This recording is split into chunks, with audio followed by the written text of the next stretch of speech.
Halo semuanya, apa kabar? Balik lagi bareng gua dan kali ini kita bakal mulai seri baru yang super penting banget buat kita semua, yaitu tentang manajemen waktu. Kenapa sih manajemen waktu itu penting? Karena tanpa manajemen waktu yang baik, hidup kita bisa berantakan. Waktu itu sumber daya yang paling berharga. Lu nggak bisa ngulang waktu yang udah lewat. Dan semua orang punya jumlah waktu yang sama, yaitu 24 jam sehari. Tapi kenapa ada yang produktif banget dan sementara yang lain malah bingung mulai dari mana?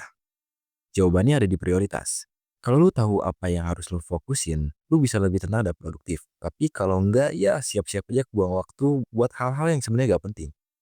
Ngomong-ngomong soal prioritas, lu pasti pernah ngalamin ini. Lu niat bikin dia prioritas, dia malah nggak perlu cadangan. Sedih kan? Makanya kita sama-sama harus belajar prioritas. Biar nggak cuma hati lu yang selamat, tapi juga hidup lu lebih terarah.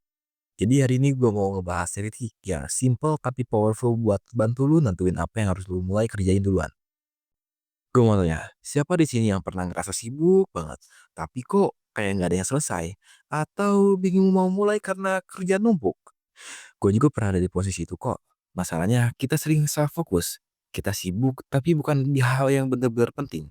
Padahal waktu kita tuh terbatas. Kita cuma punya 24 jam sehari, sama kayak Elon Musk, sama kayak mahasiswa, dan sama kayak tukang bakso. Tapi kenapa ada orang yang hidupnya lebih teratur dan produktif, sementara yang lain malah chaos? Jawabannya ada di prioritas. Kalau lu nggak tahu apa yang penting buat lu kerjain dulu itu, lu bakal ngebuang waktu di hal-hal yang nggak ada tampaknya buat hidup lu. Dan akhirnya lu sendiri yang rugi. Jadi sekarang gue mau share teknik yang simple banget tapi powerful buat membantu lu nentuin prioritas. Namanya Asian Hour Matrix. Caranya itu gimana? Tapi caranya itu lu bagi semua tugas atau kegiatan lu jadi 4 kategori kayak gini. Yang pertama itu penting dan mendesak. Ini yang harus tuh kerjain sekarang juga. Contohnya, tugas sekolah yang deadline-nya besok atau persiapan presentasi penting. Dua, penting tapi nggak mendesak. Hal-hal ini nggak mepet deadline, tapi penting buat masa depan lo. Misalnya, belajar skill baru, olahraga, atau bikin proyek pribadi. Banyak orang yang sering ngelupain kategori ini, padahal justru ini yang bikin lo berkembang. Yang ketiga, nggak penting tapi mendesak. Biasanya ini tugas dari orang lain, kayak disuruh bantuin sesuatu yang sebenarnya nggak jadi prioritas lu. Kalau bisa, delegasiin ke orang lain, atau cari cara biar lu nggak kebebanan. Ya keempat, nggak penting dan nggak mendesak. Ini nih yang sering banget nyedot waktu kita tanpa sadar. Contohnya, scroll TikTok, nonton Netflix, atau ngeliatin gosip di medsos. Hal-hal kayak gini mending lu eliminasi aja bro. Gue cerita sedikit ya. Jadi gue ini anak SMK ya, jurusan RPL. Dulu tiap minggu gue ngerasa dikejar-kejar tugas. Guru kasih project, terus ada kegiatan organisasi dan jangan lupa masih ada game sama scroll medsos juga.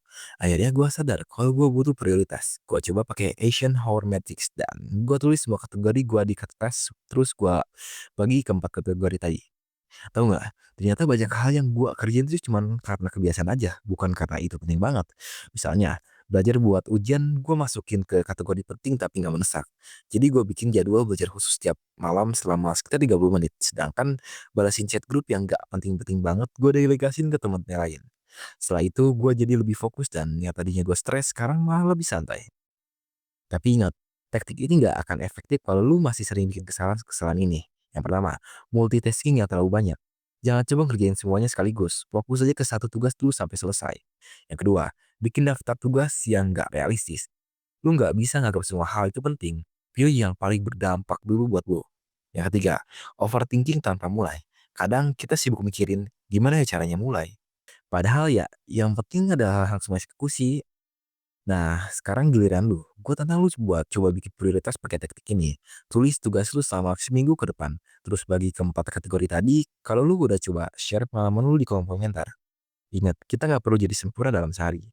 Gue juga masih belajar kok. Yang penting kita semua jalan bareng untuk jadi versi terbaik dari diri kita sendiri.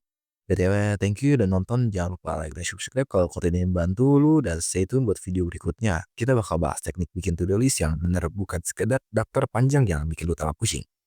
BTW sorry banget kalau misalkan suara gue lagi agak kurang dienakin karena emang lagi agak kurang enak badan. Take back your life.